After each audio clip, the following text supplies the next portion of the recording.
এখন যদি পার্শ্ববর্তী শত্রু রাষ্ট্রগুলো আমাদেরকে আক্রমণ করে, আমি আপনি তো ব্যক্তিগতভাবে জিহাদের ঘোষণা দিতে পারবো না, পারবেন? কিন্তু এখন যদি আমার আপনার হাতে রাজনৈতিক ক্ষমতা থাকতো, তাহলে আমরা দেখাই দিতাম যে একজন সাইফুরকে মারলে কতজনের লাশ পড়ে। একজন ফেলানিকে যদি কাঁটাতারে ঝুলাই দেওয়া হয়, ওরকম 10টা বিএসএফ কে মারার ক্ষমতা আমাদের আছে।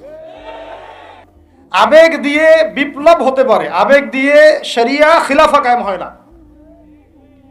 আবেগী হয়ে একটা বিপ্লব হতে পারে, কিন্তু আবেগ দিয়ে শুধু আবেগ দিয়ে শরিয়া খিলাফা কায়েম হবে না। শরিয়া খিলাফা কায়েম হয়েছে কাদের হাতে? সাহাবীদের হাতে। কাদের হাতে? আমাদের জিন্দেগি যখন সাহাবীওয়ালা হবে তখন শরিয়া কায়েম হবে। পড়াশোনা করে না, সাহাবীওয়ালা জিন্দেগি কিভাবে যাপন করবে? ওলামায়ে কেরামের সাথে তাআল্লুক নাই, সাহাবীওয়ালা জীবন কিভাবে যাপন করবে? নামাজের ঠিক নাই, সাহাবীওয়ালা জীবন হইল কিভাবে? কোরআন তেলাওয়াত করতে পারেন না, সাহাবীওয়ালা জীবন হইল? আবেগ দিয়ে তো হবে না। আর তাদের ব্যাপারটা তো এতই স্ট্রং, তারা তো এমনভাবে তাদের মানে আগ্রাসন লালন করছে যে ওরা যদি পারতো এখন পুরো বাংলাদেশটাকে ওদের মানচিত্রভুক্ত করে ফেলতো। ষড়যন্ত্র কিন্তু এই পর্যন্ত, এটা আমরা বুঝি আর না বুঝি, 50 বছর ধরে একটা দেশকে রাডারবিহীন থাকতে হচ্ছে, স্যাটেলাইট বিহীন থাকতে হচ্ছে, পারমাণবিক কোনো অস্ত্র নাই, নিউক্লিয়ার কোনো মিসাইলস নাই, কোনো জিওপলিটিক্যাল বড় বড় রাষ্ট্রের সাথে অ্যালায়েন্স নাই। পক্ষান্তরে উল্টা কুফার, তাগুত, মুশরিকদের দাসত্বে আমাদেরকে নিয়ে গেছে। তাহলে 50 বছরের খেয়ানতের লিস্ট করলে মানে এক আসমান থেকে দ্বিতীয় আসমান পর্যন্ত হবে আর কি লিস্টটা। এত খেয়ানত 50-60 বছর হয়ে গেছে। এখনো যে বিষয়গুলো নিয়ে আমাদের কথা বলতে হচ্ছে, এটাই হচ্ছে সবচেয়ে লজ্জার। এই বিগত স্বাধীনতার 50 বছরে আমাদের এমন একটা জেনারেশন রেডিমেড পাওয়া উচিত ছিল, যাদের ঘরে ঘরে আলেম, ঘরে ঘরে হাফেজ। এখন ঘরে ঘরে খুঁজলেও, বোম মারলেও আলেম বের হয় না, ঘরে ঘরে খুঁজে ছান মারলে একটা করে হাফেজ বের হয় না, আলেম বের হয় না। ঘরে ঘরে ছান মারলে যে কোনো একটা টিকটকার ঠিকই বের হয়। এই বাস্তবতা আর আমাদের স্বপ্নের মধ্যে আসমান জমির পার্থক্য আছে। এগুলো হাসির কোনো বিষয় না, এটা হচ্ছে বাস্তবতা। মানে পুরা প্রাইমারি স্কুল থেকে শুরু করে প্রাইমারি স্কুলের শিক্ষক, প্রাইমারি স্কুলের টিচার এবং স্টুডেন্ট, হাই স্কুলের টিচার, অনার্সের স্টুডেন্ট, অনার্সের টিচার, মাস্টার্সের স্টুডেন্ট, মাস্টার্সের টিচার, তারপরে যে বিবিএ, এমবিএ, তারপরে যে আপনার প্রাইভেট ইউনিভার্সিটি ইত্যাদি ইত্যাদি, ইভেন বিসিএস সেক্টর, শিক্ষা কমিশন, এমপি, মন্ত্রী, পার্লামেন্ট, সবগুলোকে যদি একটা জায়গায় আপনি বসান, সবাইকে এই 15-16 কোটি মানুষকে একটা জায়গায় বসান, দেখবেন যে এদের 90% কোরআন তেলাওয়াতি করতে পারে না। 50 বছর হয়ে গেছে স্বাধীনতা। আর আমরা তো খুব সাম্প্রদায়িক সম্প্রীতির বয়ান দিচ্ছি এখন আর কি। বিগত সময়ে কিছু রাজনীতি হয়েছে জঙ্গিবাদ শব্দ দিয়ে রাজনীতি করা হয়েছে। এটা থাকুক আর না থাকুক, বায়বীয়ভাবে একটা প্রতিষ্ঠা করার চেষ্টা করা হয়েছে, এটা দিয়ে রাজনীতি করা হয়েছে। সবাই সবার স্বার্থে কথাটাকে ব্যবহার করেছে। আসলে এটা একটা বায়বীয় শব্দ ছিল, কোনো অস্তিত্ব নাই। এখন রাজনীতি করা হচ্ছে নতুন করে সংখ্যালঘু শব্দ দিয়ে। কি দিয়ে? সংখ্যালঘু। তো সংখ্যালঘু শব্দ দিয়ে যে রাজনীতি করা হয়, তো সংখ্যালঘু যারা, তারা সংখ্যাগুরু কমিউনিটির মধ্যে সাইফুর রহমানকে এভাবে দিনে দুপুরে কুপিয়ে হত্যা করে কিভাবে? আমরা তো সংখ্যাগরিষ্ঠ, তো সংখ্যাগরিষ্ঠ মানুষের মধ্যে একজনকে সংখ্যালঘু একজন হত্যা করে কিভাবে? এর আগে ফরিদপুরে হয়েছে, আমরা তখনও সাম্প্রদায়িক সম্প্রীতির বলি আওড়াইলাম। চট্টগ্রামে হইল, এখনো সাম্প্রদায়িক সম্প্রীতির বলি আওড়াচ্ছি, ঠিক আছে? এবং আমাদের সবাইকে বোঝানো হচ্ছে যে সবাই শান্ত থাকেন, কেউ কোনো রকমের টু শব্দ করবেন। আচ্ছা, করলাম না, শান্ত থাকলাম, ধৈর্য ধরলাম, ঠিক আছে। এরপরে যদি আরো 10 জনকে মারা হয় তখন আপনি আমাকে গ্যারান্টি দেন যে মারা হবে না। আপনারা আমাদেরকে গ্যারান্টি দেন যে মারা হবে না। যদি মারা হয় তখন আপনি বলছেন মারা হবে না ইনশাআল্লাহ, ঠিক আছে। যদি মারা হয় তখন, এখন আমি ধৈর্য ধরলাম, এখন আমি সাম্প্রদায়িক সম্প্রীতির কথা বললাম, এখন আমরা চুপ থাকলাম, কেউ এগ্রেসিভ কোনো ভূমিকায় গেলাম না, এবং যাওয়া উচিত না, ঠিক আছে, খালাস। আর আপনি আমাকে গ্যারান্টি দেন এই ঘটনাগুলো আগামীতে ঘটবে না। প্রশাসন গ্যারান্টি দেন, সরকারে যারা আছেন গ্যারান্টি দেন, দিতে পারবেন? যদি দিতে না পারেন কেন পারবেন না? যদি দিতে না পারেন তাহলে গ্যারান্টি কেন দিতে পারবেন না? তার মানে আপনার প্রশাসন ফেল করেছে এখানে। সেই ভাইকে হত্যা করা হয়েছে, সেই ভাইয়ের হত্যাকারী যদি 20 জন 30 জন হয়, প্রশাসনের পক্ষে এটা কোনো বিষয় না 30 জনকে কারাগারে নিয়ে আসা এবং আচ্ছা মতো রিমান্ডে সিদ্ধ ডিম ঢোকানো, কোনো বিষয় না। রিমান্ডে ওলামায়ে কেরামের পা ভেঙে দিতে পারেন, তাহলে এটা কেন পারছেন না? তাহলে আপনারা আসলে আমাদেরকে কানাকে মক্কা দেখাচ্ছেন, আপনারা কানাকে মক্কা দেখাচ্ছেন, এই তো। এখন যদি গ্যারান্টি না দিতে পারেন তার মানে এই সমস্যাটা থাকতে পারে। গ্যারান্টি না দিতে পারার অর্থই হচ্ছে আপনি নিজেই ভয় পাচ্ছেন, নিজেই আপনি শিওর না যে সমস্যাটা আসবে কিনা। কারণ আপনি জানেন যে আমি সমস্যাটাকে ডিল করতে পারি নাই, আসতেও পারে, এই জন্য আমি গ্যারান্টি দিতে পারছি না। আমাদের উপদেষ্টাদেরকে বলেন গ্যারান্টি দিতে যে এরকম ঘটনা আগামী তার কখনো ঘটবে না। আমরা তো সবাই শান্ত আছি, কেউ তো একটা টোকাও পর্যন্ত দেয়নি, কাউকে দিয়েছেন? আচ্ছা ঠিক আছে, আবার আমি প্রশ্ন করছি, যদি গ্যারান্টি না দিতে পারে এবং না দিতে পারাটাই তাদের ব্যর্থতা এবং এর যদি উপযুক্ত বিচার তারা করতে না পারে, না করতে পারাটাই ব্যর্থতা সংখ্যাগরিষ্ঠ মুসলিম রাষ্ট্রে, তাহলে এই ঘটনা যদি আগামী 1 বছরে 2 বছরে 5 বছরে আবারও রিপিটেড হয় এবং একজনের জায়গায় 3 জন 4 জন 5 জন 10 জন পর্যন্ত পৌঁছায়, তখন আপনাদের ভাষাটা কি হবে? তখন আপনারা কি ভাষায় কথা বলবেন আর আমাদেরকে কি বুঝাবেন? এটা আমার প্রশ্ন। আরো প্রশ্ন আছে, সাইফুর রহমান যদি আপনার ছেলে হইতো তাহলে কি হতো? সাইফুর রহমান যদি আমাদের উপদেষ্টাদের কেউ হতো তাহলে কি হতো? সাইফুর রহমান যদি আমাদের যে ওলামায়ে কেরামগণ, শ্রদ্ধার সাথেই বলছি, বিনয়ের সাথে, আপনাদের যদি ছেলে হতো আপনারা কি সেম কথা বলতেন কিনা? সাইফুর রহমান যদি আপনার মেয়ের জামাই হতো তাহলে আপনি সেম কথা বলতেন কিনা? এই জায়গাগুলো তো অনেক গ্যাপস আছে। আমাদের এত স্বার্থপর চিন্তা চেতনা যে আমার তো আর নিজের ছেলে মরে নাই, আমার তো আর নিজের ভাইকে মারা হয় নাই, আপনি তো তাকে আপনার ভাই মনে করতে পারছেন না। এখন পর্যন্ত আপনি সাইফুর রহমানকে আপনার ভাই মনে করতে পারেন নাই। সবাই চুপ। আর আমাদের কিছু সুরসুরি মানহাজের কিছু মানুষ আছে, সুরসুরি আর গিরগিটি মানহাজ, মানে তাগুতের নাম এক্স হইলেও তার পক্ষে, ওয়াই হইলেও তার পক্ষে, জেড হইলেও তারই পক্ষে, সবসময় চুপ।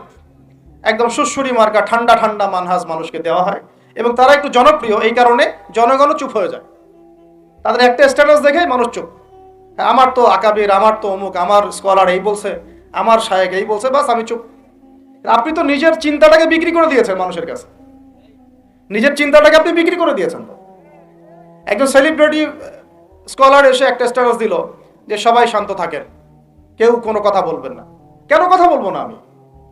শান্ত থাকেন বলার আগে আপনার বলা উচিত ছিল যে আমার ভাইকে এভাবে মারা হয়েছে, আমি তীব্র নিন্দা জানাই এবং এর বিচার আমি দাবি করি। তারপরে আপনি বলতে পারতেন আপনারা শান্ত থাকেন, আমরা বিষয়টা ডিল করছি। এই যে ব্রেন ওয়াশ, এই যে আমাদের একটা জজবাকে এভাবে দমন করে দেওয়া হচ্ছে, এর ফলাফল কিন্তু আপনাদেরকে ভোগ করতে হবে। আচ্ছা ঠিক আছে, 10 জন মারা হলে চুপ করে থাকেন, ভালো কথা। আরো 100 জন মারা হলে তখনই কি চুপ করে থাকবেন? যদি একটা জেলার উপর আক্রমণ হয় তখনই কি চুপ করে থাকবেন? আপনারা শয়তান থেকে পালাতে চাচ্ছেন, কিন্তু শয়তান তো আপনাকে ছাড়বে না। আপনি কিছু বলেন আর নাই বলেন, আমি বলছি না এখনই বলেন, আমি বলছি আপনি এই হত্যার উপযুক্ত বিচার আমাদের সামনে নিশ্চিত করেন। জাতির সামনে এই 20-30 জন লোককে হাজির করে প্রকাশ্যে ফাঁসি দিয়ে দেখান যে হ্যাঁ আমরা সাইফুর রহমানের পক্ষে আছি। কিছুই করতে পারেন নাই পর্যন্ত, আপনারা কিছুই করতে পারেন নাই। ফরিদপুরের ঘটনা কিছু করতে পারেন নাই। এরকম ঘটনা বিচ্ছিন্ন না, এরকম ঘটনা বাংলাদেশের লাস্ট 5 বছরে এবং বিগত 15 বছরে অনেকগুলো হয়েছে। কিছু ঘটনা আমরা জেনেছি, কিছু ঘটনা আমরা জানি না, বেশিরভাগই আমরা জানি না। তো এই যে সমস্যাগুলো আমি সিরাত থেকে কেন বলছি, কারণ সিরাতে আপনাকে এগুলো সমাধান দেবে।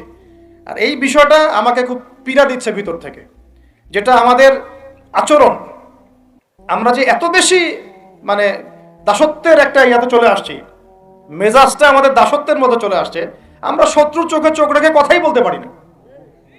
শত্রুর চোখে চোখ রেখে কথা না বললে তো সে আমাকে দাম দিবে না।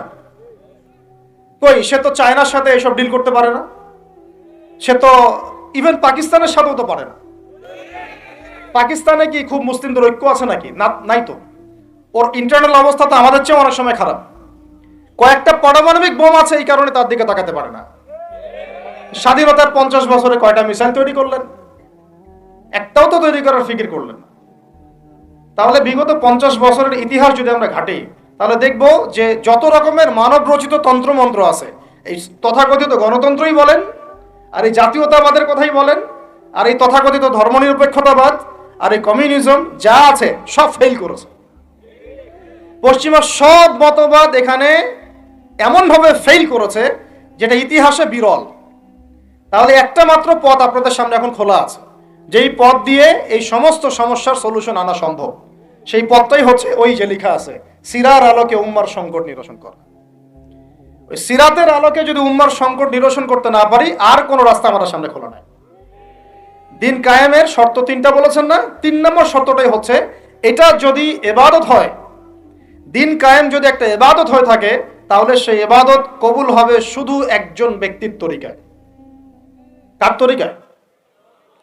মুহাম্মদ রাসূলুল্লাহ সাল্লাল্লাহু আলাইহি ওয়াসাল্লামের তরিকায়। ইবাদত হতে হবে এক আল্লাহর জন্য, হালাল রিজিক থাকতে হবে, এবং তরিকা হতে হবে কার? মুহাম্মদ রাসূলুল্লাহ সাল্লাল্লাহু আলাইহি ওয়াসাল্লাম। তো মুহাম্মদ সাল্লাল্লাহু আলাইহি ওয়াসাল্লামের তরিকাই হচ্ছে সিরাত, যেটার মধ্য দিয়ে আমরা দিন কায়েম করব ইনশাআল্লাহ। আর কোনো রাস্তা খোলা নাই। যত তন্ত্রমন্ত্র নিয়ে আসো, যত তন্ত্রমন্ত্র, এখন তো 4টা-5টা আছে, আরো যদি নতুন কোনো তন্ত্রমন্ত্র নিয়ে আসে, তারপরেও এই জাতির মুক্তির কোনো পথ নাই সিরাত ছাড়া। এখন আমাদেরকে আগে সিরাত পড়তে হবে ভাই, সবাইকে আগে সিরাতটা পড়তে হবে। সিরাত পড়লে পরে আপনারা বুঝতে পারবেন যে ইনশাআল্লাহ তাআলা কোন পথে আমাদেরকে হাঁটতে হবে। এখানে টপিক অনেক ডিপ দেওয়া হয়েছে, অত ডিপে গেলে আমাদের সারা রাত চলে যাবে। আমি শুধু ভাষা কয়েকটা পয়েন্ট বলতেছি, একটু মনোযোগ দেন। নবী সাল্লাল্লাহু আলাইহি ওয়াসাল্লাম যখন থেকে কাজ শুরু করেছেন, কাজ বলতে আমি দাওয়াতের কাজ বোঝাচ্ছি, তখনকার সমাজটা কিন্তু আমাদের মতো এতটাও মানে কমফোর্টেবল ছিল না। একটা অমুসলিম রাষ্ট্রে তিনি দাওয়াতের কাজ শুরু করেছেন। মক্কা কি ছিল? একটা মুসলিম রাষ্ট্র না অমুসলিম রাষ্ট্র? অমুসলিম একটা রাষ্ট্রে তিনি অ্যাজ এ নবী তার দাওয়াতের কাজ শুরু করেছেন। সুবহানাল্লাহ। এবং তিনি সেই রাষ্ট্রের একজন পরিচিত ব্যক্তিত্ব, যাকে আস-সাদিক আল আমিন বলে ডাকা হয়, যার আগেও কোনো গুনাহ নাই, পরেও কোনো গুনাহ নাই। এমন একজন ব্যক্তিত্ব তিনি, যার আগেও কোনো গুনাহ নাই, পরেও কোনো গুনাহ নাই, এবং তিনি একটা অমুসলিম রাষ্ট্রে ওহী প্রাপ্ত হয়ে দাওয়াতের কাজ শুরু করলেন। আর আমরা তো মুসলিম রাষ্ট্রে বসে আছি, আমরা তো মক্কায় নাই। আমরা কি মক্কায় আছি? আমরা তো মক্কায় নাই। যদি মক্কায় না থাকি, তাহলে এরকম নতজানু পররাষ্ট্রনীতি কেন? আমরা যদি মক্কার মতো পরিবেশে না থাকি, তাহলে এত নতজানু পররাষ্ট্রনীতি কেন? তাহলে ভারতের মধ্যে আমাদের যে মুসলিম ভাইরা আছে, তারা কি করবে? তাহলে ভারতে যে মুসলিম ভাইরা আছে, তারা কি করবে? তারা কি ওদের পা ধরে করবে, সালাম করবে? হিন্দুদের পা ধরে সালাম করবে? বলেন তো। আমরা তো একটা মুসলিম রাষ্ট্রে আছি, তো মুসলিম রাষ্ট্রে থাকতে এত নতজানু পররাষ্ট্রনীতি কেন? এত দাসত্বের শৃঙ্খল কেন?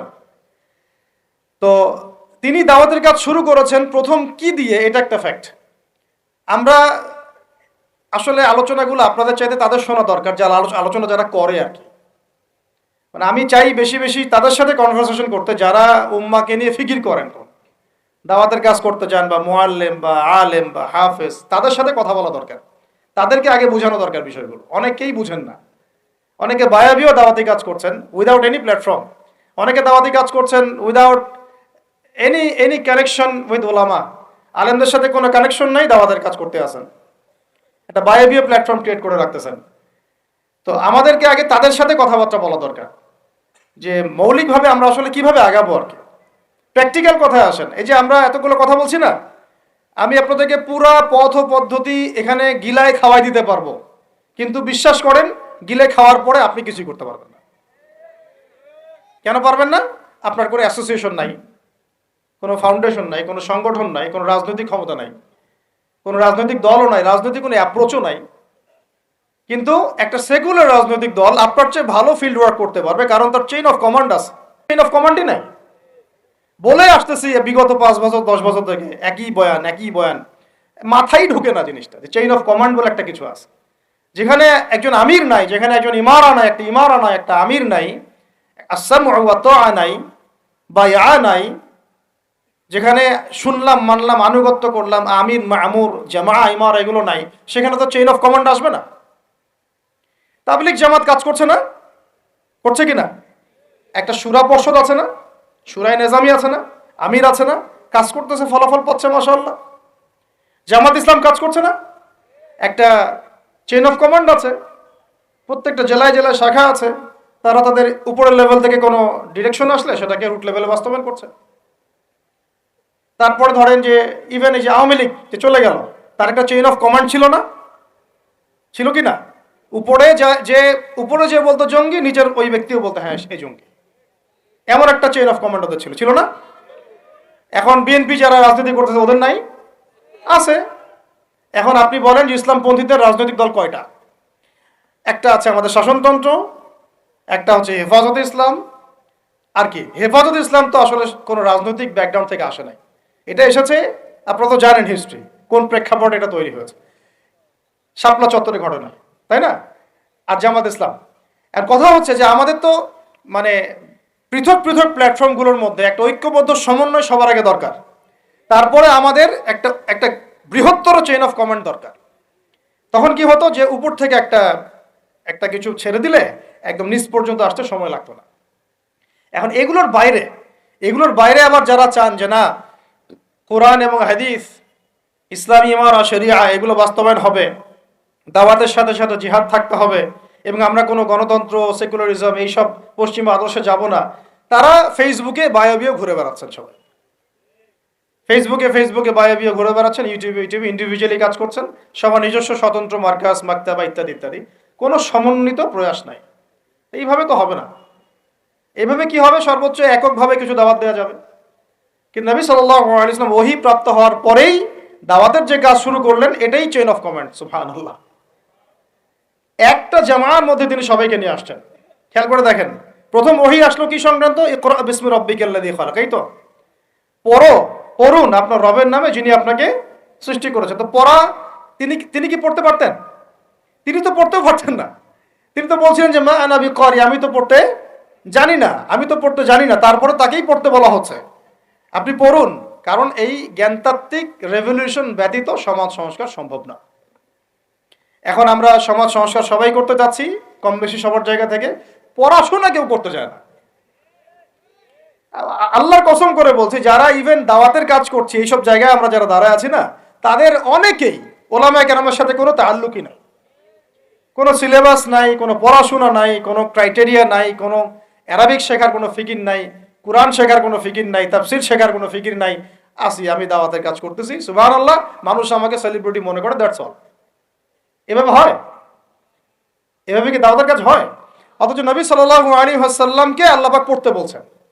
তাহলে প্রথম দরকার আমাদের জ্ঞানতাত্ত্বিক রেভলিউশন, যেটা বললাম যে বিগত 50 বছরে অলরেডি আমাদের ঘরে ঘরে একজন করে আলেম, একজন করে হাফেজ থাকা উচিত ছিল। এটা বিগত 50 বছরের শিক্ষা সিস্টেমটা এমনভাবে সাজানো হয়েছিল যেটা একটা ধর্ম নিরপেক্ষ শিক্ষা সিস্টেম।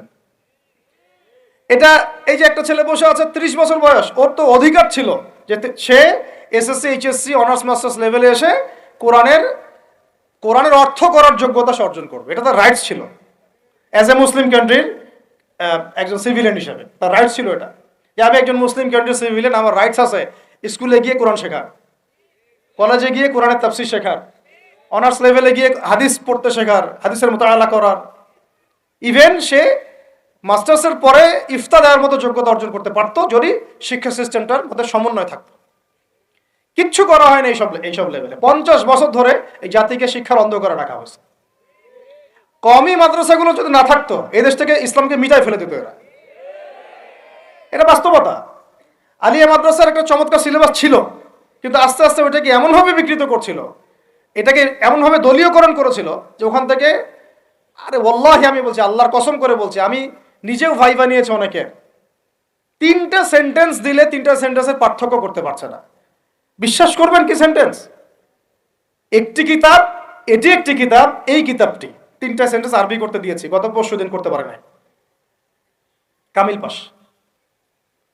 একটি কিতাব, এই কিতাবটি, আর এটি একটি কিতাব, 3টা সেন্টেন্সের পার্থক্য করতে দিয়েছে। কিচ্ছু না, এটা মাদানী নেসাবের প্রথম বছরের পড়া। তাহলে সিগা ধরছি, গর্দান বলতে পারতেছে না, এবারও দিতে দিলে এবারও দিতে পারছে না। এটা পারবে না তো জেনারেল মানুষের, আপনারা তো ইসলামিক লাইনে পড়েছেন, আপনারা পারবেন না কেন? কেন পারবেন না? তাহলে কি পড়াশোনা করলেন? ওখানে তো 10 বছর সময় ঢেলে দিয়েছে। একজনকে জিজ্ঞাসা করলাম যে একটা যে কোনো একটা আয়াত শোনাচ্ছে, ওই যে সূরা হামিম শেষের একটা আয়াত বললো কি জানি, ওই যে ইন্নাল্লাযীনা ক্বালু রাব্বুনাল্লাহ সুম্মা ইসতাকামু তাতানাজ্জালু আলাইহিল মালায়েকা, এই যে আয়াতটা আছে না, আল্লা তাখাফু ওয়া লা তাহজানু। ঠিক আছে ভাই, এখন অর্থটা বলেন। অর্থ বলতে পারে না। তাতানাজ্জালুর গর্দান দেন, মাসদার বলেন, বলতে পারে না। আলিয়া মাদ্রাসা থেকে পড়াশোনা করেছেন, দাখিল আলিম ফাজিল করেছেন, বলতে পারে না। এটা আপনারাও জানেন, ওলামা একরাম যারা বসে আছেন, যে অবস্থা কি। শুধু কওমি মাদ্রাসাগুলোর এই মেহনতগুলো যদি না থাকতো, তাহলে অরিজিনাল ইসলামকে তারা মিটাই ফেলে দিত বাংলাদেশ থেকে। টিকে আছে এখনই। কিন্তু আমি ওই দিকে যাচ্ছি না, ওইটা অন্য আলোচনা। এটা আমাদের ভিতরের কথা। কথা হচ্ছে একজন জেনারেল শিক্ষিত ছেলে, যে এদেশের মুসলিম নাগরিক, তার রাইটস আছে প্রাইমারি স্কুলে সে কোরআন তেলাওয়াত করা শিখবে। শিখতে পারে নাই কেন? কেন পারে নাই? পিতা মাতাও তো মাশাআল্লাহ সুবহানাল্লাহ সেই কোয়ালিটি। ছেলে 10 বছরে কিছু শিখুক না শিখুক, বাংলা ইংরেজি অঙ্ক তাকে শিখতে হবে। কোরআন হাদিস এগুলো তো কোনো বিষয় না। এগুলো কোনো বিষয় হলো? আপনাদের কাছে আল্লাহর কসম এগুলো দামি না। ওই একদিন দুই দিন ওয়াজ মাহফিলে আইসা আবেগ দেখার, কোরআন হাদিসের প্রতি যদি মহব্বত থাকতো, ছেলেকে তো আলেম বানাইতেন আপনি। ছেলেকে তো আপনি একজন হাফেজ বানাইতেন কমপক্ষে। আপনি তো ছেলেকে এমন ভাবে গড়ে তুলেছেন, আপনার জানাজাই পড়তে পারবে না। সেদিন আমরা টাঙ্গাইলে একজনের জানাজা পড়তে গেছি, এক পরিচিত ভাইয়ের আম্মা মারা গিয়েছেন। তো ওই দিন কি একটা আক্কেল হলো, শিক্ষা হলো, যে যদি আপনি ছেলে মেয়েকে যদি আলেম না বানিয়ে যান, ছেলেকে যদি আলেম না বানিয়ে যান, সঠিক জানাজাটাও মনে হয় ভাগ্যে জুটবে না। হ্যাঁ, একটা মুনাসিব জানাজাও ভাগ্যে জুটবে না। তো আমাদের এই স্কুল কলেজ পড়ুয়া ছেলে মেয়েদের রাইটস ছিল এগুলো শেখার, শিখতে পারে নাই। অনার্সে পড়ে, তার বয়স কত? 20 থেকে 25 বছর। 25 বছরে সে 25টা সূরা জানে না। 25টা সূরার নামই জানে না। 25টা সূরার নাম বলতে পারে না। কোরআন বিধান কায়েম করতে আসছেন আপনি, সুবহানাল্লাহ। 25টা হাদিস বলতে পারেন না। 25 জন নবীর নামও বলতে পারে না। ইভেন আমাদের নবী সাল্লাল্লাহু আলাইহি ওয়াসাল্লামের সিরাতের জীবনীটা, পাতলা কিতাবটাও সে কখনো জীবনে পড়ে দেখে না। এই অবস্থা মাস্টার্সে, বিসিএস সব জায়গায় একই চলছে। আর বিসিএস এর যে ভাইবা হয়, সেখানে কি ইসলাম ধরা হয়? বিসিএস এর ভাইবা যখন হয়, তখন তাকে কোরআন তেলাওয়াত জিজ্ঞাসা করা হয়? তাহলে আপনি কোরআন তেলাওয়াত করতে পারেন না, রাষ্ট্র চালাবেন কিভাবে? কোরআনের সাথে কোনো তাল্লুক নাই। তার মানে আপনাদের কনসেপ্ট হচ্ছে রাষ্ট্র আলাদা, কোরআন আলাদা। মানে রাষ্ট্র চালাতে কোরআন লাগে না, আপনার কনসেপ্ট এটাই। হ্যাঁ, না হলে তো কোরআনটা আপনি আনতেন সিলেবাসে, তাফসীর আনতেন, হাদিস আনতেন, সিরাত আনতেন। আপনার কনসেপ্ট হচ্ছে রাষ্ট্র আলাদা, কোরআন আলাদা, হাদিস আলাদা, এগুলো পড়াশোনা আলাদা, ব্যাংকিং সিস্টেম, ইকোনমিক্স আলাদা, ইসলাম আলাদা, তাই না? রাজনীতি আলাদা, ইসলাম আলাদা, তারপরে সংস্কৃতি আলাদা, ইসলাম আলাদা, শিক্ষানীতি আলাদা, ইসলাম আলাদা। এই কনসেপ্ট হচ্ছে এদেশের 90% মানুষের কনসেপ্ট। এরা সবাই শিরকের মধ্যে আছে, আল্লাহর কসম করে বলতেছে। এরা সবাই শিরকের মধ্যে আছে। এরা সবাই ধর্মনিরপেক্ষ, সেকুলার। বাদ দিয়ে আমরা যারা দাড়ি টুপিওয়ালা কিছু মানুষ আছি, আমরা একটু মৌলবাদী চিন্তা করি আর কি। আমরা চিন্তা করি যে ইসলাম ব্যক্তিগত জীবনেও থাকবে, সংস্কৃতির মধ্যেও থাকবে, শিক্ষানীতিতেও থাকতে হবে, অর্থনীতিতেও থাকতে হবে, ইভেন রাজনীতির মধ্যেও থাকতে হবে। এই কনসেপ্টটা না আসলে এখনো মুসলমান হনই নাই। এই কনসেপ্টটা না আসা মানে এখন পর্যন্ত কালিমা লা ইলাহা ইল্লাল্লাহ এটা বুঝেনি নাই আপনি, মুখে পড়েছেন, দ্যাটস অল। এই কারণেই তো লা ইলাহা ইল্লাল্লাহ পড়ার পরেও মোদির পা চাটেন বসে বসে। এই কারণেই, কারণ ওই লা ইলাহা ইল্লাল্লাহ তো আপনাকে ওটা শিখাই নাই, যে আপনি এক আল্লাহর সার্বভৌমত্বের স্বীকৃতি দেন নাই। এই হলো সমস্যাগুলো। তো সমস্যার গোড়ায় অনেক কথা আছে। এখন নবী সাল্লাল্লাহু আলাইহি ওয়াসাল্লাম কিন্তু দাওয়াতের কাজটা, এই যে সিরাতের আলোকে যেটা বলছেন, সমাজ সংস্কার এবং দিন প্রতিষ্ঠা এবং সমকালীন সব সংকট দূর করা, এটা শুরু করতে হবে জ্ঞানতাত্ত্বিক রেভলিউশন থেকে। পড়াশোনা করা শুরু করে দেন, আদারওয়াইজ আপনাদের সামনে ধ্বংস ছাড়া কিচ্ছু বাকি নেই। কি পড়াশোনা করবেন? অবশ্যই ইসলামিক কারিকুলাম থাকতে হবে। এরপরে আপনি জেনারেল লাইনের পড়াশোনা করেন, কোনো সমস্যা নেই। আর এই পড়াশোনা একা একা করা যাবে না, ওস্তাদের সহবত লাগবে, ওলামা কেরামের সহবত লাগবে। আমি তো এটা বলি যে আপনি কারো লেকচার শোনার আগে আপনি আগে চেক করবেন যে তার ওস্তাদ কে, কোথায় সেদিন শেখে, কার কাছ থেকে সেদিন শেখে, কোত্থেকে সে এই এলেমগুলো অর্জন করছে, তার লোক কোথায়। আবেগে ভাসলে হবে না এখন বিষয়টা। তো পড়াশোনার এখন যে আরো 20 বছর পড়াশোনা না করে আমি কোনো কাজ করতেই পারবো না এমনটাও না, কিন্তু পড়াশোনা আগে শুরু করেন। এখন আপনার কাজ পড়াশোনা শুরু করা, ইকরা বিসমি রাব্বিকাল্লাযী খালাকের হক আদায় করা এবং ওস্তাদের সোহবতে থাকা। যেমন জেনারেল লাইনে পড়েছেন 20 বছর একা একা কি পড়েছেন না, প্রতিষ্ঠানে গিয়েছেন, ডেইলি ক্লাস করেছেন, টিচারের সোহবতে ছিলেন, বেতন দিয়েছেন, ব্যাসে থেকেছেন, তারপরে আরো কি করেছেন, বাবার জমি বিক্রি করে দিয়েছেন, বাবা মায়ের জমি বিক্রি করে, সেম অন্তত পক্ষে এতটুকু যতটুকু আপনি জেনারেল লাইনের জন্য করেছেন, জেনারেল লাইনে যদি যতটুকু করেছেন ত্যাগ, শ্রম, মেধা খরচ, কষ্ট স্বীকার করা, এর যদি অর্ধেকও যদি দিন শিক্ষার জন্য করতে না পারেন আপনি নিজেও মুনাফেক, আমরা নিজেরাও মুনাফেক। তখন বেশক আমাদের মধ্যে নেফাকি আছে। সুবহানাল্লাহ, আপনি একটা ডিগ্রির জন্য একেবারে 20 বছর ঢালতে পারেন, 20 কোটি টাকা ঢালতে পারেন, বাপের জমি বিক্রি করতে পারেন, বেঁচে থাকতে পারেন, ঢাকা বিশ্ববিদ্যালয়ের সেই লাইফ লিড করতে পারেন, এক বিছানায় 2 জন থাকি, ফ্লোরের মধ্যে ফ্লোরিং করে থাকা, হাজার হাজার লাখ লাখ টাকা খরচ করা, কষ্ট করে সকালে ওঠা, রাত জাগা, পড়া, পরীক্ষা দেওয়া, অ্যাসাইনমেন্ট, কত কি। আমি তো জানি এগুলো, আপনারা তো অনেকে না জানেন, আমি তো জানি, আমরা তো ইউনিভার্সিটিতে পড়েছি। এই পরিশ্রমগুলো আপনি করছেন অনলি ফর একটা সার্টিফিকেট আর একটা চাকরির জন্য, আর এর 10% কেন 5% আপনি করতে চান না দিনী শিক্ষার জন্য। তো আমি মুনাফেক না হলে এই পৃথিবীতে আর মুনাফেক কে আছে? এই মুনাফেকদেরকে দিয়ে আপনি দিন কায়েম করবেন নাকি? শোনেন, আবেগ দিয়ে বিপ্লব হয়। আবেগ দিয়ে কি হয়? আবেগ দিয়ে বিপ্লব হতে পারে, আবেগ দিয়ে শরিয়া খিলাফা কায়েম হয় না। আবেগী হয়ে একটা বিপ্লব হতে পারে, আবেগ দিয়ে শুধু আবেগ দিয়ে শরিয়া খিলাফা কায়েম হবে না। শরিয়া খিলাফা কায়েম হয়েছে কাদের হাতে? সাহাবীদের হাতে। কাদের হাতে? আমাদের জিন্দেগি যখন সাহাবীওয়ালা হবে তখন শরিয়া কায়েম হবে। পড়াশোনা করে না, সাহাবীওয়ালা জিন্দেগি কিভাবে যাপন করবে? ওলামায়ে কেরামের সাথে তাআল্লুক নাই, সাহাবীওয়ালা জীবন কিভাবে যাপন করবে? নামাজের ঠিক নাই, সাহাবীওয়ালা জীবন হইল কিভাবে? কোরআন তেলাওয়াত করতে পারেন না, সাহাবীওয়ালা জীবন হইল? দিনের জন্য আমর বিল মারুফ নাহি আনিল মুনকারের কাজ নাই, ওই যোগ্যতাও নাই, তাহলে সাহাবীওয়ালা জীবন হইল কি? চেহারা সুরতের মধ্যে ইসলাম নাই, সুন্নতের প্রতি পাবন্দি নাই, সাহাবীওয়ালা জিন্দেগি হলো কি? সাহাবীদের হাতে বদর যুদ্ধ হয়েছে, জয়লাভ করেছে। উহুদ প্রায় জিতেইছি, এটা জিতেই বলা যায়, সাময়িক বিপর্যয় হয়েছে। খন্দক, খায়বার, মুতা, ইয়ারমুক কাঁপিয়ে দিয়েছে কারা? সাহাবীরা। তো সাহাবীওয়ালা ইমান, সাহাবীওয়ালা আমল, সাহাবীওয়ালা আখলাক, সাহাবীওয়ালা মেহনত হলে পরে বাংলার মাটিতে দিন কায়েম হবে।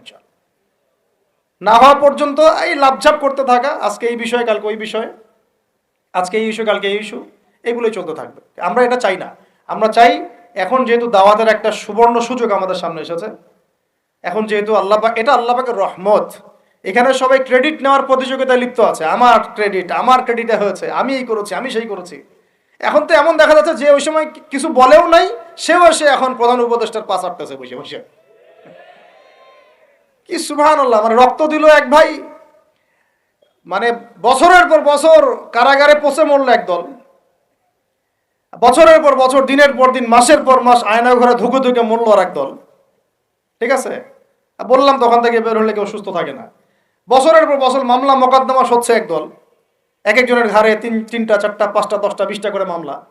হ্যাঁ, তারপরে বছরের পর বছর এই ফ্যাসিজমের বিরুদ্ধে দাঁড়ানোর কারণে দেশ থেকে বিতাড়িত হয়েছে একদল, হয় নাই? শাপলা চত্বরে রক্ত দিয়েছে আর একদল। তারপরে এই ছাত্র ভাইদের হাজার হাজার পঙ্গু হয়ে পড়ে আছে বিভিন্ন জায়গায় আর একদল, আর শত শত মানুষ রাস্তায় প্রাণ দিল আর একদল, আর উড়ে এসে জুড়ে ক্ষমতায় বসলো আর একদল। সার্কাস চলতেছে, এবং এখন তাদের লেজুর ভিত্তি করতেছে আরেক দল, তাদের লেজুর ভিত্তি করতেছে নতুন আর একটা সম্প্রদায়, নতুন এক প্রাণী। তা চক্ষুর লজ্জাও নাই এদের, চক্ষুর লজ্জাটুকুও না। আগে যখন এক তাগুত ছিল তখন তার পাচারত, সুবহানাল্লাহ, এবং ওই তাগুতের এগেনস্টে যদি কেউ কথা বলতো তাকে বলতো খারেজি। কি বলতো? আগে যে তাগুত ছিল তার পা চাটতো আর কি, এবং তার এগেনস্টে যদি কেউ কথা বলতো তখন ওই তাগুতের দালালি করে মানুষকে বলতো খারেজি, অমুক গোষ্ঠী তমুক গোষ্ঠী। হ্যাঁ, তারপরে যখন এই বিদ্রোহগুলো হতে হতে হতে বিদ্রোহ করা বলতে আবার হারাম। বিদ্রোহ করা কি? বিদ্রোহ করা হারাম, রাষ্ট্রের সরকারের বিরুদ্ধে প্রতিবাদ করা হারাম, নাজায়েজ, করলে হবে খারেজি। কিন্তু ছাত্র ভাইরা যখন আন্দোলন করে ওই সরকারকে পতন ঘটাই দিল, তখন আবার নতুন যে সরকার আসছে ওর পা চাটা আবার ফরজ। কি বুঝলেন? কি বুঝলেন? এই চলতেছে। আবার বুঝাই, এক তাগুত ছিল, সেই তাগুত আল্লাহ বিরোধী কাজ করত, কিছু ভাই এর প্রতিবাদ করত, যারা প্রতিবাদ করতো ওদেরকে এরা বলতো খারেজি, এদের মানহাজ ঠিক নাই, আকীদা ঠিক নাই, এরা উগ্র, ইত্যাদি ইত্যাদি। এবং তাদের কারণেই কিন্তু এই ভাইগুলোকে আয়না করে যেতে হয়েছে। এটা খোলামেলা বলে দিলাম, এদের কারণেই এই ভাইদেরকে কোথায় যেতে হয়েছে? আয়না করে যেতে হয়েছে। তারপরে ছাত্র ভাইরা দেখা গেল যে বিপ্লব করে প্রতিবাদ করে একদম এই সরকার ফেলে দিল। ফেলে দেওয়ার পরে যখন আবার নতুন কেউ আসলো, তখন এই নতুন যারা আসলো তাদের পাচাটা আবার ফরজ হয়ে গেল। তখন হইল ফতোয়া কি? সরকার আনুগত্য করা ফরজ। এই চলতেছে। ইসলাম শিখতেছেন এদের কাছ থেকে আপনারা অনেকেই। দেখ, আমি এগুলো বলতে গেলে একটু হাইপার হয়ে যায়, আল্লাহ পাক মাফ করেন। আস্তাগফিরুল্লাহ আল্লাযী লা ইলাহা ইল্লা হুয়াল হাইয়ুল কাইয়ুম ওয়া আতুবু ইলাইহি। মূল পয়েন্টে আসি, অনেক লম্বা আলোচনা করতে পারবো না। এই শুরুটা করবেন কোত্থেকে বলেন? না, শুরুটা করবেন একবার ইখলাস ঠিক রাখা। দিন কায়েম করব সিরাতের পদ্ধতিতে, অন্য কোনো পদ্ধতি আছে? আব্রাহাম লিঙ্কনের পদ্ধতি চলবে? কার্ল মার্কসের পদ্ধতি চলবে? ওই চীনের মাও সেতুংয়ের পদ্ধতি চলবে? ওই ইতালির মুসোলিনির পদ্ধতি চলবে? কার পদ্ধতিতে দিন কায়েম করব? একমাত্র মুহাম্মদ রাসূলুল্লাহ সাল্লাল্লাহু আলাইহি ওয়াসাল্লামের শেখানো সিরাতের সুন্নতেই আগাতে হবে। এখন আগাতে গিয়ে প্রথম কাজ আপনার আমার কি? ইখলাস ঠিক রাখা, রিজিক হালাল করা, নবীর তরিকা ফলো করা, তারপরে দ্বীনের ইলম অর্জন করা। একা একা ইলম অর্জন করবেন? ওলামায়ে কেরাম খুঁজে বের করবেন। ওলামায়ে কেরাম সব জায়গাতে আছে, আলহামদুলিল্লাহ, এটা আমাদের সৌভাগ্য। আর আপনি দেখবেন যে কারা নিজেদেরকে জাহির করে না, মুহাক্কিক ওলামায়ে কেরাম নিজেকে জাহির করেন না। হকপন্থী ওলামায়ে কেরাম যারা, তারা নিজেদেরকে এভাবে জাহির করেন না, ইজহার করেন না যে আমি এত বড় পণ্ডিত, আসো আমার কাছে, এইভাবে তারা কথা বলেন না। তা বরং তারা নিজেদেরকে আড়াল করে চলেন, তারা বিনয়ী হন। এবং আপনারা দেখবেন না যে আহলে ফেসবুক ওয়াল জামায়াতের মধ্যে কার পপুলারিটি বেশি, এইটা দেখতে যাবেন না। আপনারা দেখতে যাবেন বড় বড় ওলামায়ে কেরাম কার পিছনে ছোটেন। মুহাক্কিক আলেম খুঁজবেন কিভাবে? আপনি দেখবেন না যে অমুক ভাই তমুক ভাই, আমাদের এই ভাইরা কার পিছনে ছোটে, বরং আপনি দেখবেন যে হ্যাঁ, বড় বড় ওলামায়ে কেরামগণ কার পিছনে ছোটেন। এবং সেই মূল উৎস থেকে জ্ঞান অর্জন করার চেষ্টা করবেন, ইনশাআল্লাহ পাক তৌফিক দান করেন, আমিন। এটা ছাড়া আপনারা জ্ঞান অর্জন হবে না, এবং জ্ঞানের সাথে যে আদব সেটাও শিখতে পারবেন না। আদবের সাথে তাআল্লুক হচ্ছে তাসাউফের, সেটাও শিখতে পারবেন না। এবং তাসকিয়া, এই তাসকিয়া অর্জন হবে না। আল্লাহ পাক আমাদেরকে তাসকিয়া অর্জন করে তৌফিক দান করেন। ইলম শিখবো, তারপরে কাজ হচ্ছে আমাদের আমল বাড়িয়ে দেওয়া। আল্লাহ নবী সাল্লাল্লাহু আলাইহি ওয়াসাল্লাম সাহাবায়ে কেরামকে শুধু জ্ঞান শিখতেন নাকি আমলও করতেন?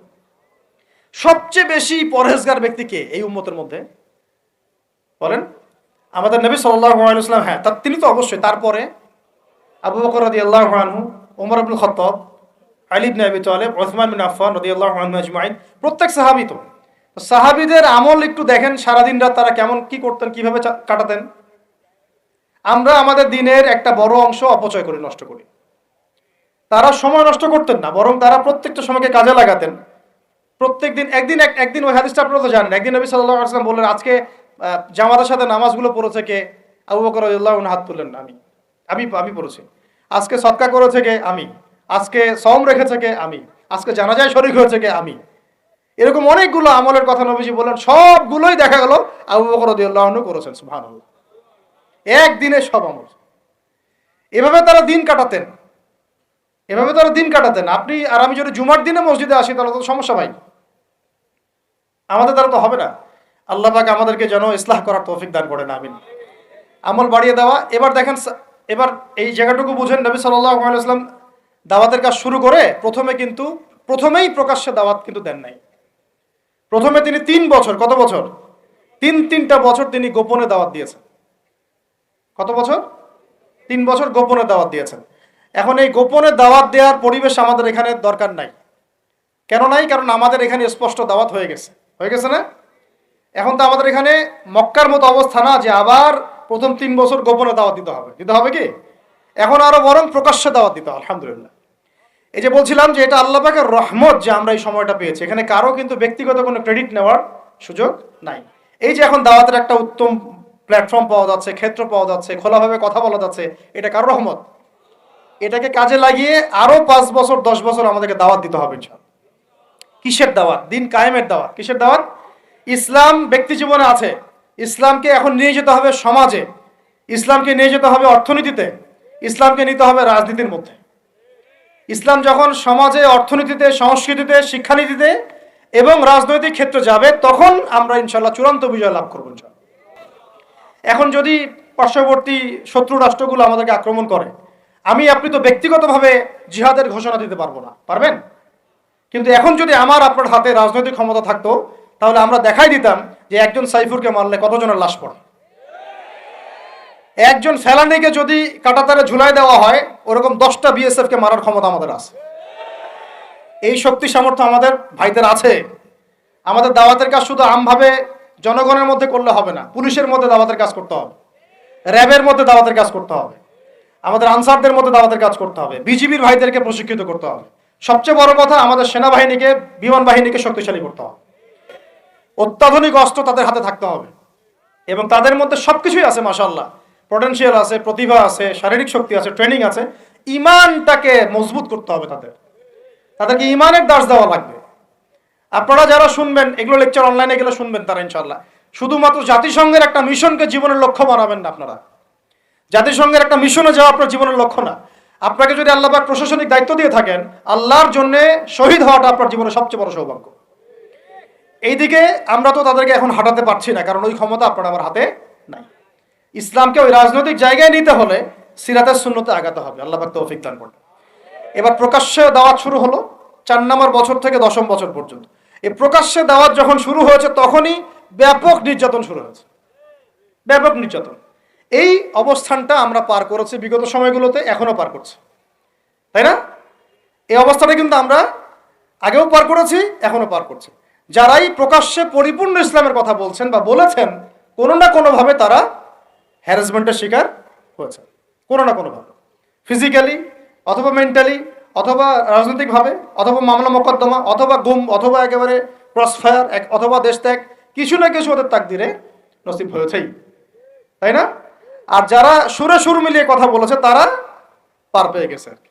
ওই যে বললাম, আগেও তলাচাটা, এখনো তলাচাটা। ওটা হচ্ছে মানে তেল মারা মানহাজ আর কি, তৈলাক্ত মানহাজ আর কি। যেই থাকুক, এক্স থাকলেও আমি তেল মারবো, ওয়াই থাকলেও তেল মারবো, জেড থাকলেও তেল মারবো। কারণ তেল মারা আমার জন্য ফরজ এবং তৈলাক্তদের আনুগত্য করা আমার জন্য ফরজ। ওদের বিরুদ্ধে কথা বললে আপনি আবার হয়ে যাবেন খারেজি। একই জিনিস, একদল গিয়ে গুলি করা শুরু করলো মাজলুমদের উপরে। তারপরে মাজলুমরা আর থাকতে না পেরে অস্ত্র হাতে নিয়েই ফেললো। লাঠি সেটাও তো অস্ত্র নাকি? এবং তাদের একজন তো বলেছিল, আমাদের পরবর্তী প্ল্যান ছিল যদি তারা স্কিপ না করতো, আমরা সশস্ত্র অবস্থান নিতাম। বলেছে কিন্তু মিডিয়াতে একজন, বলেছে না? বলেছে। যাই হোক, এদিকে যখন জালেম আক্রমণ করেছে, তখন মাজলুম তো প্রতিবাদ করেছে, করে নাই? এই আক্রমণের প্রতিবাদের রাস্তায় কিন্তু বহু মানুষ মারা গেছে। জালেমদেরও মরেছে, মাজলুমদেরও মরেছে। কেন পুলিশ ভাইদেরকে কি মারা হয় নাই? কারণ তারা জালেমের পক্ষ নিয়েছিল। সে কি অমুসলিম ছিল না মুসলিম?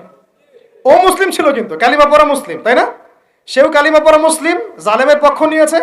আর এদিকে আমাদের মাজলুম ভাই, যাদের উপর গুলি চালানো হয়েছে। এখন মাজলুম ভাইরা শেষমেশ লাঠিসোঁটা হাতে নিতে বাধ্য হয়েছে। এবার কনফ্লিক্ট হলো, জালেমও মরলো কিছু, মাজলুম তো মারা গেছে।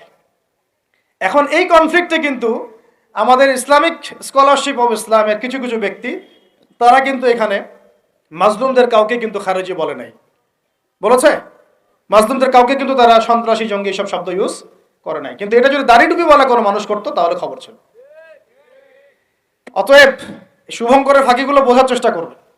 এইভাবে আমাদেরকে ধোকায় ফেলা হচ্ছে, এইভাবে পুরো জাতির তরুণ প্রজন্মের জিহাদি জজবা ধ্বংস করে দেওয়া হয়েছে। এইসব থিওরি, এইসব তত্ত্ব দিয়ে, এইসব ফতোয়াবাজি করে পুরা 16 কোটি মানুষের জিহাদি জজবাটাকে নষ্ট করে দেওয়া হচ্ছে। অন্যায়ের প্রতিবাদ করলেই আপনাকে জঙ্গি বলে দেওয়া হবে, অন্যায়ের বিরুদ্ধে কথা বললেই আপনার উপরে এইসব চলে আসবে। অথচ গণতান্ত্রিক পদ্ধতিতে যখন তারা লড়াই করছে, এটা তখন জায়েজ হয়ে যাচ্ছে। তখন 100টা মূল্যও জায়েজ, 1000 মূল্যও সুবহানাল্লাহ। আর এখানে সাইফুর রহমানকে মারা হয়েছে, দুই একজন ভাই যদি একটু কড়া গলায় কথা বলে, বাকিরা বলছে এত গলা বড় করার দরকার নেই, আস্তে করে কথা বলেন। অপেক্ষা করেন, শয়তান থেকে পালাচ্ছেন তো, শয়তান তো আপনার থেকে পালাবে না, শয়তান আপনাকে ধরবে। আপনি শয়তান থেকে পালাতে যাচ্ছেন তো, এটা একটা সাপ, এটা কি একটা, এখন যেটা দেখছেন এগুলো সাপের লেজ, এগুলো কি, এগুলো সব সাপের লেজ। সাপের মাথা কোথায় জানেন? একদম দিল্লিতে। সাপের মাথা কোথায়? এখন এই সাপের লেজ নিয়ে আপনার এত ভয়, মাথা আসলে যে কি করবেন আল্লাহই ভালো জানে। কথা হচ্ছে যে এই সাপের লেজ আপনি কাটবেন কিভাবে? কাটতে হলে একটা অস্ত্র লাগবে, সেই হাতিয়ার, সেই তরবারের নামই হচ্ছে ইসলাম, সেই তরবারের নামই সিরাত। এর বাইরে কোনো তরোয়াল নাই। আজকে যদি লেজ কাটতে পারেন, কাল মাথাও কাটতে পারবেন ইনশাআল্লাহ। এখন যদি লেজের কাছে হেরে যান, মাথা কাটতে পারবেন না। এখন আপনি শয়তান থেকে পালাতে যাচ্ছেন, কিন্তু শয়তান আপনার থেকে পালাবে না, ও আপনাকে ধরবে। আজকে 10, কালকে 20, যদি কালকে আল্লাহ না করে 100 হয়, তখন দেখবো আপনাদের বিবৃতি কেমন হয়। আপনারা কোন ভাষায় কথা বলেন সেটা দেখার অপেক্ষা আছি আমি আর কি। উপযুক্ত শাস্তি নিশ্চিত না করা হলে এগুলো লাই পাবে না, বেশক লাই পাবে। এখন শাস্তি কি উপযুক্ত নিশ্চিত করা হয়েছে কিনা এখন পর্যন্ত আমরা দেখি নাই কিছু। ফরিদপুরের ঘটনা তো দেখি নাই আমরা কিছু, এর আগের ঘটনাগুলো তো আমরা কিছু দেখি নাই। অতএব আমরা এই জায়গায় অনেক বেশি কনসিয়াস যে আপনারা আগে এক নৌকায় পা রেখেছিলেন, এখন আবার 2 নৌকায় পা রাখলেন কিনা। আগে তো পা রেখেছিলেন শুধুমাত্র এক নৌকায়, ভারতীয় নৌকায় আর কি, আর এখন পা রাখতেছেন ভারতীয় নৌকায় পাশাপাশি আমেরিকান নৌকায়। 2 নৌকায় 2 পা রাখতেছেন। যখন 2 নৌকায় 2 পা থাকবে, তখন কিন্তু ডোবা আরো বেশি সহজ হয়ে যাবে আর কি।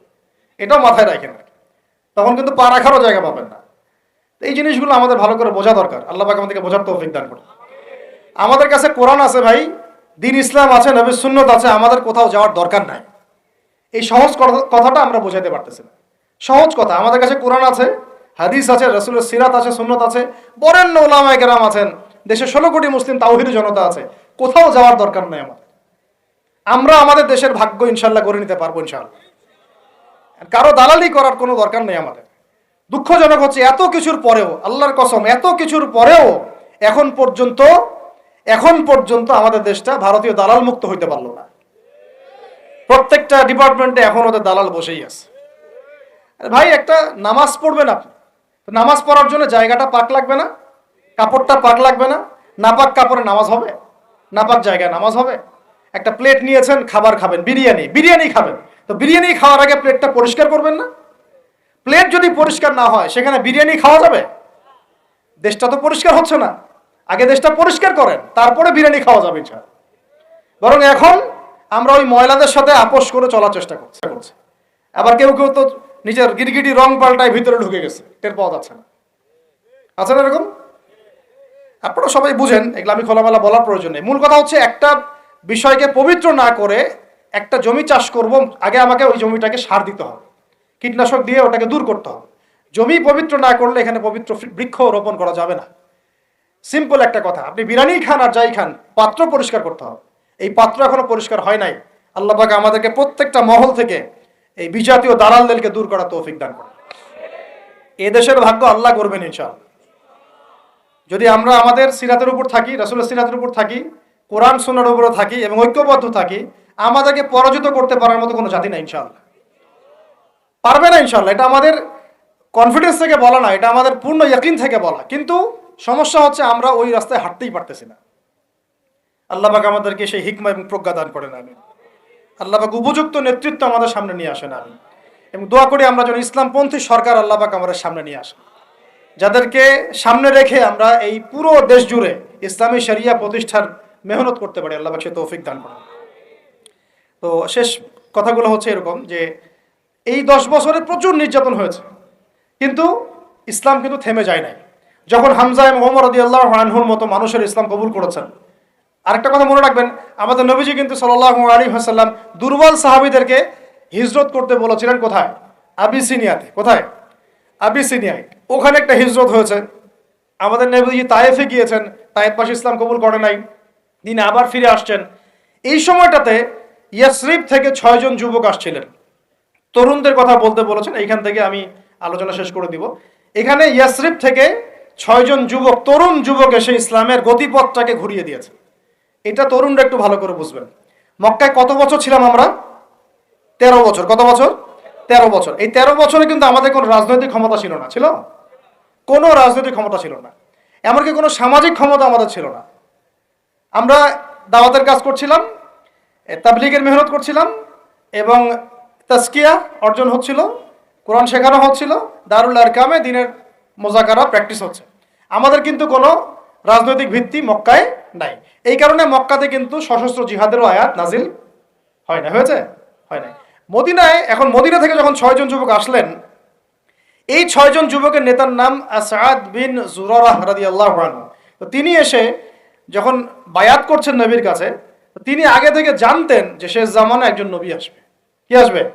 ঠিক আমরা এখন যেমন জানি যে শেষ জামানে একজন নবী আসবেন, তার নাম হচ্ছে ঈসা আলাইহিস সালাম, যার হাতে বাইতুল মুকাদ্দাস বিজয় হবে এবং এই জায়গায় তিনি ইসলামী খেলাফত কায়েম করবেন, যিনি মাসিহুদ দাজ্জালকে হত্যা করবেন। তারও আগে যেমন ইমামুল মাহদি আসবেন, এটা আমরা যেমন জানি, ওই 6 জন যুবক আগে থেকে জানতেন যে শেষ জামানে একজন নবী আসবেন কুরাইশদের সবচেয়ে বড় গোত্র থেকে, এবং যার নাম হবে আহমেদ। কি নাম হবে? এটা তারা কোত্থেকে জানছেন? আগের তাওরাত ইনজিলে লেখা আছে। আগের তাওরাতে ইনজিলে লেখা আছে। এই জন্য আমরা বলি যে শেষ জামানার জ্ঞান অর্জন করাটা খুব জরুরি, না হলে আমরা কখন কি হচ্ছে এটা মোটটা বুঝতে পারবো না। এই পড়াশোনাগুলো আমাদের সিলেবাস থেকে আমরা উঠিয়ে দিয়েছি। আমি খুব দুঃখ পাই একটা জিনিস দেখলে, ইভেন মাদ্রাসা সিলেবাসে দাজ্জাল কেন্দ্রিক কোনো সাবজেক্ট নাই। থাকা দরকার ছিল, কারণ শেষ জামানার সবচেয়ে বড় ফিতনাই তো দাজ্জাল। ওইটা সম্পর্কে আমার আলোচনা দরকার ছিল তো, এবং ওই সংক্রান্ত হাদিসগুলো অনেক মিস্টেরিয়াস, ওগুলোর অনেক ব্যাপার আছে, ব্যাখ্যা বিশ্লেষণ জানা দরকার সবার। আমরা এটা আলোচনা করছি না। আর আপনাদের শিক্ষা সিস্টেমে তো নাই, জেনারেলদের মধ্যে তো নাই। এখানে তো বললাম 25 বছরের সিরাতই নাই। যাই হোক, আল্লাহ পাক যেন এমন শিক্ষানীতি আমাদেরকে প্রণয়ন করার তৌফিক দান করেন, যার মধ্য দিয়ে একজন ব্যক্তি উভয় শিক্ষা শিক্ষিত হবে ইনশাআল্লাহ।